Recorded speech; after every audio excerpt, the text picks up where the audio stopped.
Lova Ramanantso sy Christian Rakotondramanga no nitondra tamintsika iny fanadihadiana iny fa izay ihany koa no ivadiantsika pejim-baovao hafa tanteraka indray. Tsy salama ary mila tolo-tanana ho fanampiana amin'ny fitsaboana azy Andriambelo Artina Samuel ka isy rindrakira ara-pilazantsara izay ho tanteraina etsy amin'ny Dôme RTA ny sabotsy ho avy izao mitondra fanazavana bebe kokoa ny rahalahy izay tonga eto amin'ny fampalalam-baovao tamin'ity androany ity. Amin'ny asabotsy ho avy izao zany dia misy hetsika goavana nampitondraina lohateny hoe hetsika tolo-tanana. Izy io dia rindrakira ara-pilazantsara izay atao eo amin'ny Dôme RTA etsy Akorondrano manomboka amin'ny 2 ora tolakandro. Dia misy antoko-pihira maromaro izay no mandray anjara ao zany.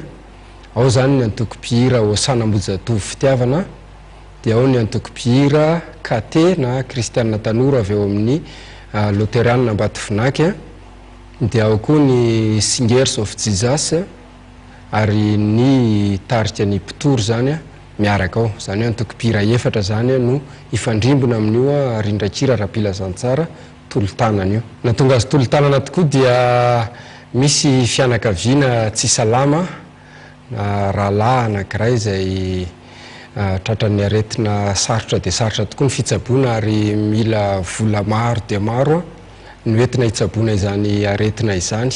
Ary dia izay nahatonga ny fianakaviana hikarakara n'ity hetsika tolo-tanana ity zany amin'io asabotsy io ka izay vola azo rehetra eo moa zany dia angonina hoentina hikarakarana izay fitsaboana izay. Ny fianakaviana moa dia anisan'ny fianakaviana kristianina ary ny finoanay dia avy amin'ny alalan'i Jesosy Kristy no azahoana maneho ny fifankatiavana sy mifanolo-tanana, dia izay indrindra nahatonga anay nisafidy hoe alao rindrakira ara-pilazantsara no atao sady ho fampahirezana rahateo ny tsy salama no fanomezana im-panahy ihany koa ho antsika rehetra izay ho avy hanotrona sy hanolo-tanana amin'io fotoana io.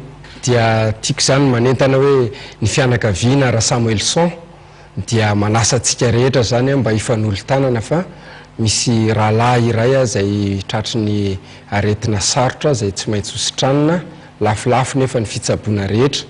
Dia amin'ny asabotsy izao zany ilay hetsika tolo-tanana rindrakira ara-pilazantsara ahitana ny Pitory, Singers of Jesus, Hosanam-Bojatovo Fitiavana ary ny KT Ambatovinaky manomboka amin'ny 2 ora tolakandro.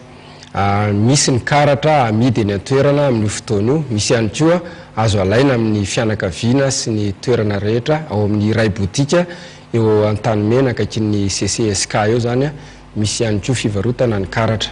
Ka dia manentana antsika rehetra ry havana fa dia fitiavana lehibe raha toa ka tonga ianao mandray anjara sy manotrona amin'izany tolo-tanana izany.